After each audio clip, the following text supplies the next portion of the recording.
to understand in this Book of Mormon journey through Saudi Arabia is when they get to the coast and they find the land bountiful, and Nephi builds a ship. This is just virtually impossible in the sands of Arabia, and it is impossible to build a ship with the sand of Arabia, but it's not impossible to build a ship with the wood and the fibers that they found in Bountiful, which actually are on the coast of Oman. The new discoveries in this respect are perhaps the most electrifying parts of this Book of Mormon narrative. And what I want to do is I've been given permission to utilize some of the artwork and from the DVD, the Journey of Faith, in their book, The Journey of Faith, and just what they find in Bountiful and how Nephi could have gone about building a ship is now understood to be remarkably plausible. It's not at all difficult to understand once you learn the history of Saudi Arabia, Oman, and Yemen. The amazing thing is, this history isn't that old. It's fairly recently discovered by the Western world. Certainly completely unknown in Joseph Smith's day. So I want to explore these ideas of Bountiful and this particular shipbuilding situation that Nephi found himself in. I think S. Kent Brown's caution in his article, Refining the Spotlight on Lehi and Sariah, this is in the Journal of Book of Mormon Studies, Volume 15, Number 2, 2006, is very important to keep in mind also. Page 56. He says there can be no doubt that the party of Lehi and Sariah emerged from the desert at some point along the southern coast of modern Oman. The 100-mile-long maritime plain is the only region in southern Arabia that fits Nephi's portrait of much fruit, wild honey, and timbers. He says that 1 Nephi 17:5 and 18:1. The summer monsoon rains turned the area into a Garden of Eden, enlivening an isolated ecosystem that is bounded on the north by the desert and on the south by the sea. Driven by southwest winds, clouds envelope the coastal plain in rain from June into September.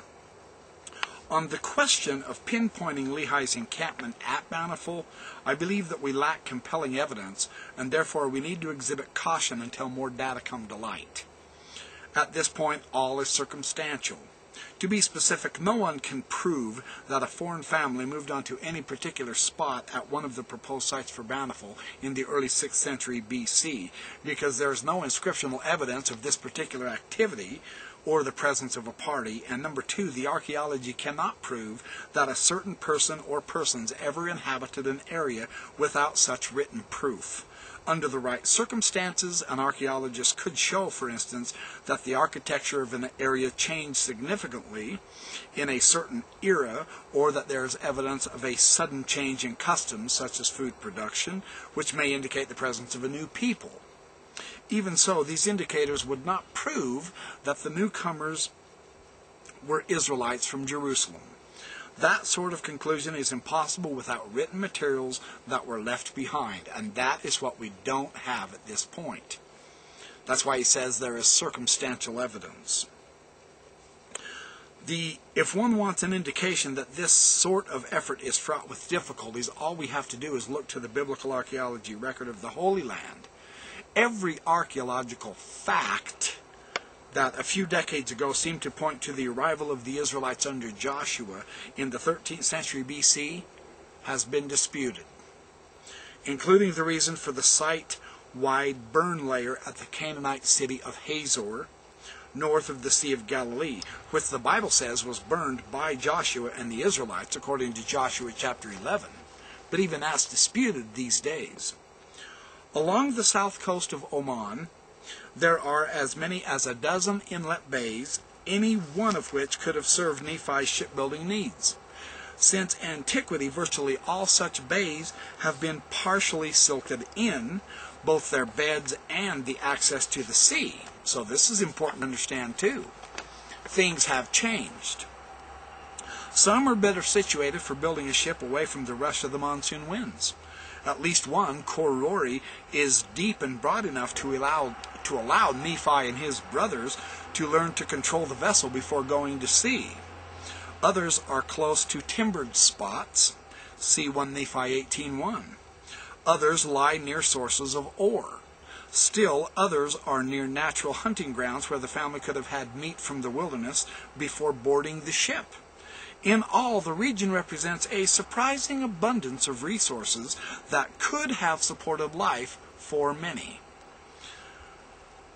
And he says there's an abundance of game and fish and fruit, as well as you can see the game trails of the sheep and the goats, he says.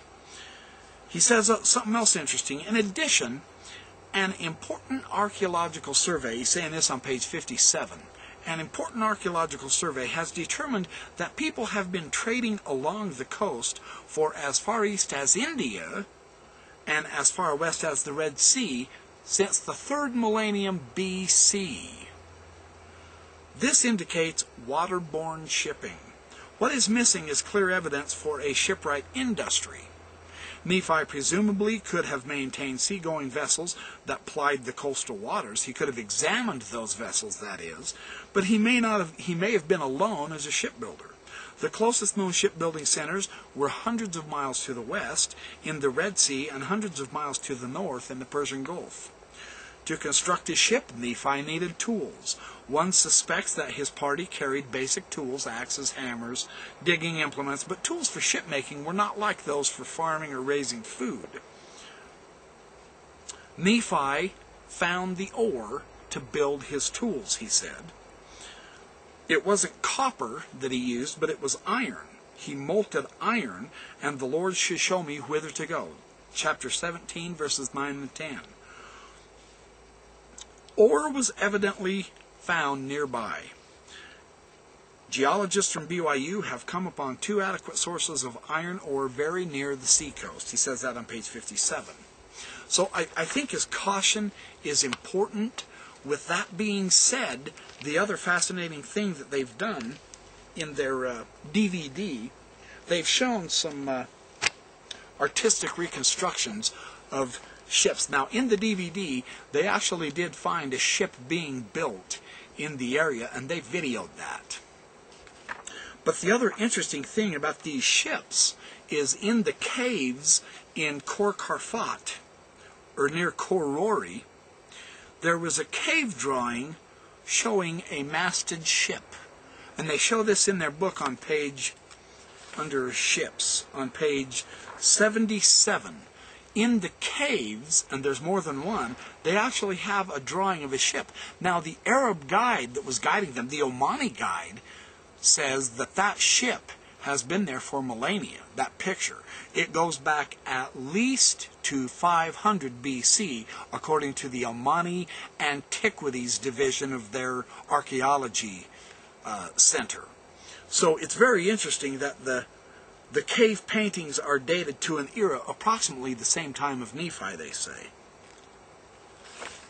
Now the question is, what kind of ship?